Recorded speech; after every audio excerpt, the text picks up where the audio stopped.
Setiap orang pastinya menginginkan sesuatu yang sesuai dengan harapan.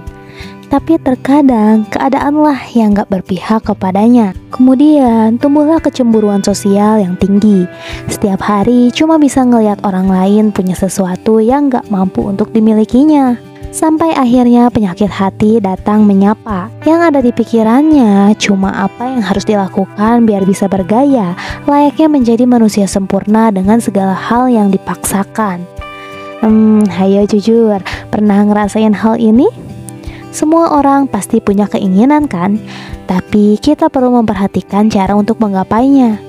Kalau nggak ada daya untuk menggapainya, nggak perlu dipaksain, apalagi sampai menghalalkan segala cara biar keinginan itu terwujud sesuai harapan. Belum lagi sampai ada yang harus dikorbankan biar keinginan menjadi nyata. Pernah nggak sih kita mikir apa keinginan kita itu udah sesuai kebutuhan atau cuma sekedar pemuas nafsu aja? Cobalah untuk mempertimbangkan segala konsekuensi dari apa yang kita lakukan. Bukankah menikmati yang ada jauh lebih nikmat daripada mencari yang gak ada? Perkembangan teknologi membawa pengaruh pada perubahan cara pandang dan gaya hidup. Kalau cara berpikir kita dewasa, kita gak akan ikut terjebak dalam situasi yang bisa menghadirkan kecemasan dalam kehidupan. Tapi sebaliknya, kalau kita ngikutin tren di media sosial dan bergaul dengan orang-orang yang punya gaya hidup tinggi, nah inilah yang bisa bikin kita panas hati dan gak menutup kemungkinan untuk mengikutinya. So, gak ada salahnya kalau kita berteman dari semua kalangan. Tapi kita juga harus selektif dan harus ambil sisi baiknya ya. Kalau kita berteman dengan orang yang keadaan dirinya berbeda dengan diri kita yang sebenarnya, maka akan terasa sulit untuk menggapainya, apalagi berkaitan dengan gaya hidup. Lain halnya, kalau kita tanamkan niat yang positif, maka yang kita dapatkan akan positif juga. Banyak kok yang bisa kita gali dari pertemanan dan gak selalu identik dengan gaya hidup. Gaya hidup memang perlu kita ketahui agar mengubah cara pandang dan ikhtiar yang orang lain lakukan. Pengalaman itu membuat kita sadar kalau ternyata banyak keringat yang mengalir untuk sebuah pengorbanan. Memang terasa akan begitu indah di mata, tapi kita nggak pernah tahu gimana proses orang itu sampai ke tahap ini semua. Jangan pernah hanya melihat kulit luarnya aja yang bikin hati panas sampai timbul kecemburuan sosial. Rasa iri akan membuat hidup kita nggak tenang dan terjebak dalam situasi yang membuat hidup nggak pernah bahagia. Karena kita selalu melihat kelebihan orang lain dan berhayal biar secepatnya kita bisa seperti itu. Tapi belajarlah apa yang ada di luarnya, biar kita tahu pahitnya sebuah kehidupan sampai akhirnya rasa manis kita dapatkan. Bahagia itu sederhana bukan? Bahagia itu kita yang ciptakan. Lihatlah apa yang ada di bawah kamu. Masih banyak orang yang serba kekurangan, tapi selalu bahagia. Jangan selalu lihat ke atas yang bikin hidup kamu gak berdaya. Boleh kok sesekali kita lihat ke atas untuk membangkitkan motivasi biar bisa mengubah hidup semakin baik. Bukankah kita diminta untuk berusaha agar dapat mencapai asa? Ingat, setiap perjuangan akan selalu ada rintangan dan juga hasilnya. Kalau terlalu ambisi dan ternyata hasilnya nggak sesuai, jangan pernah sakit hati. Teruslah berusaha agar setiap langkah kecil mendatangkan berkah dunia dan akhirat. Karena hidup ini penuh dengan teka-teki.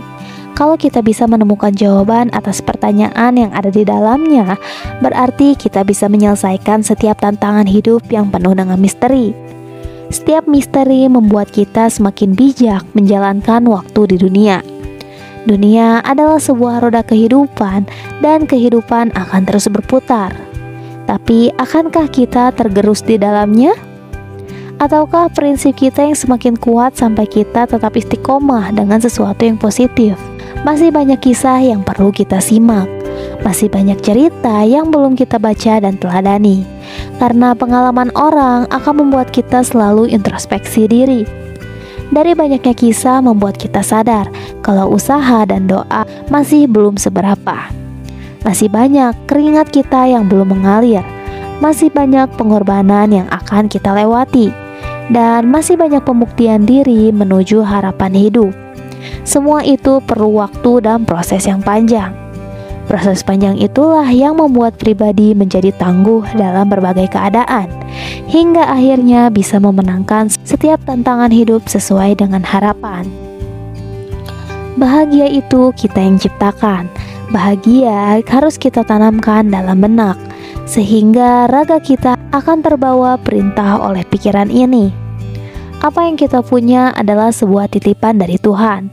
Kalau kita bisa, berarti kita sanggup mengembang amanah besar dengan bijak. Tapi kalau tidak, setidaknya kita belajar dari kehidupan. Banyak hal yang masih perlu kita pelajari dan renungkan agar menjadi pribadi yang super dan tangguh. Bukankah pendewasaan pikiran menuntut kita bangkit dari pengalaman yang kurang baik dari kisah sebelumnya? So, buatlah kisah hidup yang bisa dikenang sampai anak cucu kita hingga menutup usia. Bahagia tanpa meninggalkan beban, tapi kenangan manis yang menginspirasi banyak orang. Punya sebuah prinsip hidup yang kuat itu gak mudah, apalagi menjadi diri sendiri. Semua itu perlu proses panjang dari kehidupan. Kehidupan mengajarkan banyak hal yang membuat kita selalu mengucapkan syukur tiada henti. Dan perlu kita ketahui, gak selamanya syukur identik dengan kekayaan. Apa yang kita punya itu udah lebih dari cukup. Kita punya keluarga yang utuh, keluarga yang sehat, anak yang soleh dan solehah, dan masih banyak nikmat yang kita sendiri gak bisa menghitungnya. Lalu apalagi yang kita risaukan dalam hidup ini? Masihkah kita terjebak dalam pikiran yang membuat kita menyiksa diri? Semua jawaban itu ada pada diri kita. Jika kita yakin bahwa Tuhan akan memberikan sesuai ikhtiar dan doa yang kita langitkan, takaran itu udah sesuai yang kita butuhkan. Jangan ada keraguan yang membuat kita semakin jauh dari norma agama. Nikmati alur kehidupan yang ada. Berusahalah agar setiap langkah kehidupan menghadirkan keberkahan. Ciptakan warna pelangi yang membuat hidup jauh berwarna. Warnai hidup ini dengan kebaikan, supaya kebaikan itu menuntut jalan lurus agar kita nggak mudah tersesat jika bertemu dengan jalan buntu. Dan terangilah hidup dengan akhlak mulia dan cahaya kebenaran yang Tuhan berikan pada kita. So, semangat terus ya. Semoga video ini bermanfaat. Terima kasih sudah menonton. Kalau kamu suka dengan video ini, jangan lupa klik tombol like dan subscribe channel ini ya, biar kamu gak ketinggalan video serupa untuk bantu kamu ngembangin diri jadi lebih baik. Sampai jumpa di video berikutnya.